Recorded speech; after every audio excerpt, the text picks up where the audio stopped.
les vautours rôdent autour de Dakar. Ousmane Sonko a enfin été placé en détention provisoire pour des raisons politiques. Après des années d'acharnement judiciaire qui utilisaient des prétextes pour le persécuter et le salir, comme cela a été fait envers tant de dissidents, à commencer par Julian Assange, le pouvoir a montré sa véritable face, celle d'une tyrannie sale qui ne supporte pas l'opposition politique et qui vise par tout moyen à se perpétuer au sein d'instances dominantes qu'elle utilise pour piller et pour accaparer des ressources au détriment du reste des Sénégalais.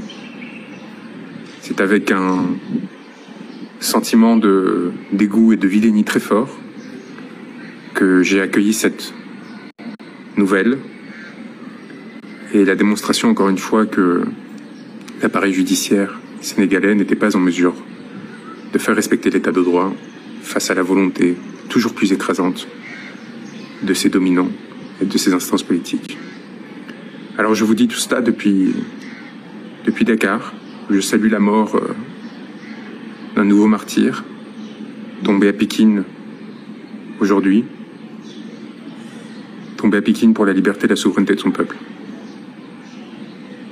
Tué par les balles d'agents de la BIP, sur lesquels nous avons tous les éléments pour mettre en œuvre les poursuites qui ont été enclenchées tant en France qu'à la Cour pénale internationale, et je l'espère bientôt, dans le cadre d'un changement de régime démocratique, qui se poursuivront au Sénégal lorsque celui-ci retrouvera sa souveraineté.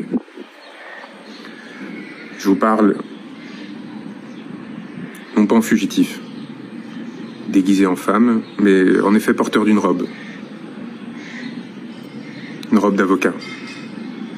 Une robe d'avocat qui m'a valu l'émission d'un mandat d'arrêt international de la part d'un gouvernement qui n'a, semble-t-il, plus idée de ce que représente l'état de droit, qui pense que lorsque cela ne suffit pas de poursuivre des individus injustement, il peut s'attaquer à ceux qui portent sa parole, le représentent, et ensuite aux journalistes qui la relayent dans l'espace public.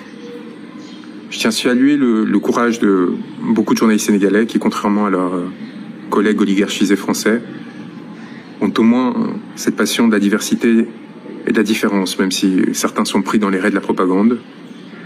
J'ai lu encore des insanités à mon sujet, comme quoi, dans Le Monde, journal qui appartient à l'oligarque que l'on sait, qui censure les articles ou les papiers lorsqu'ils me sont trop favorables, ils savent de quoi je parle, et à l'inverse, tentent de salir chacune de nos initiatives et racontent des anecdotes absolument délirantes, comme quoi on serait en fuite, changeant de maison en maison au sein de Dakar, sans téléphone laissé à Paris.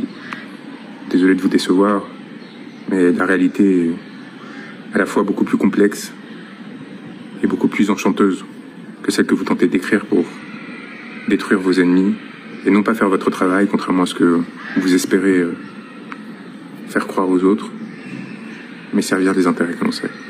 Nous sommes ici sereins, travaillant, dur, pour nous assurer du respect des droits des personnes qui se sont engagées dans ce territoire pour leur liberté et leur souveraineté, et constatant une forme d'inertie assez sidérante de la part, d'une part de la communauté internationale, mais également de la France, mon pays, qui détient une base militaire à quelques mètres du lieu où je suis, et qui craint probablement de la perdre, et qui, par crainte de la perdre, est prête à s'asseoir sur tous les principes qu'elle a revendiqués ces dernières années, et qui ont fait son prestige et sa valeur au cours de l'histoire. Cette France qui n'a eu aucun mot pour dénoncer l'arrestation d'Ousmane Sonko.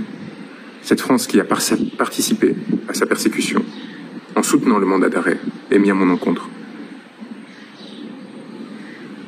Cette France qui, encore aujourd'hui, se tait sur les 60 morts, qui depuis mars 2021, les milliers d'arrestations et de blessures ont atteint au peuple sénégalais alors qu'il manifestait pour défendre ses droits, et en particulier son droit d'être représenté librement dans le cadre d'élections démocratiques. Alors c'est sûr qu'en France, on n'est pas habitué à des peuples qui luttent pour la démocratie, tout simplement parce que notre démocratie a été tellement avariée par ces jeux oligarchiques, par ces compromissions successives, par ces distorsions institutionnelles, qu'elle a perdu tout goût à la liberté et à la démocratie.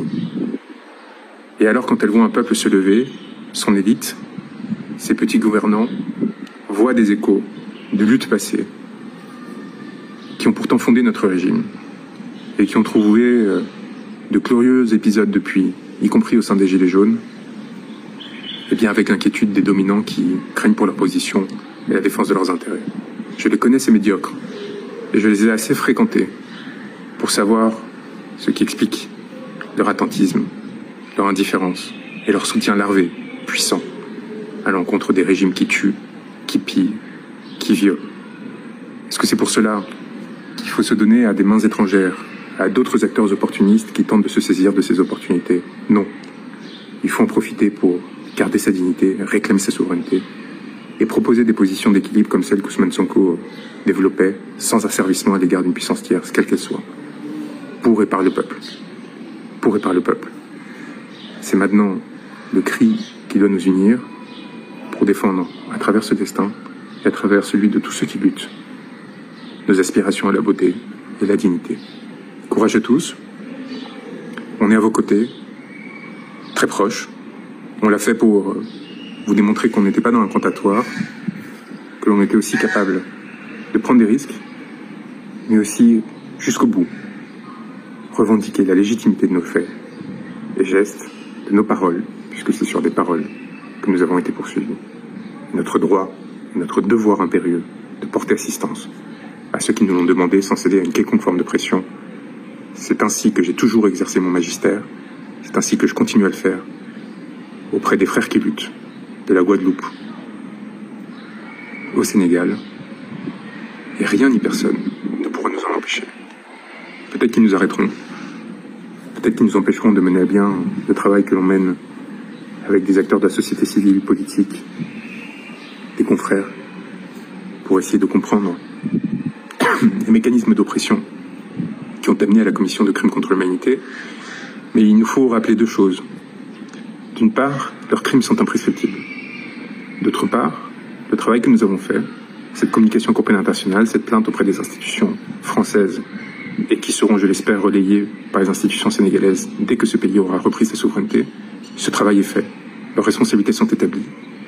Et les mots que nous avons enfantés ne pourront pas être effacés. Courage à tous et tenez bon